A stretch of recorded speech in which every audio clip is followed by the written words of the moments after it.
पता नहीं किस रूप में आकर नारायण मिल जाएगा। निर्मल मन के दर्पण में वह राम का दर्शन पाएगा।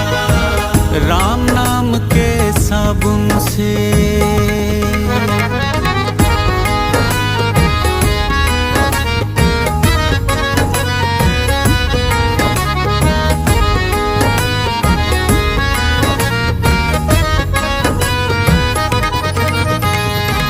नर शरीर अनमोल रे प्राणी प्रभु कृपा से पाया है। नर शरीर अनमोल रे प्राणी प्रभु कृपा से पाया है।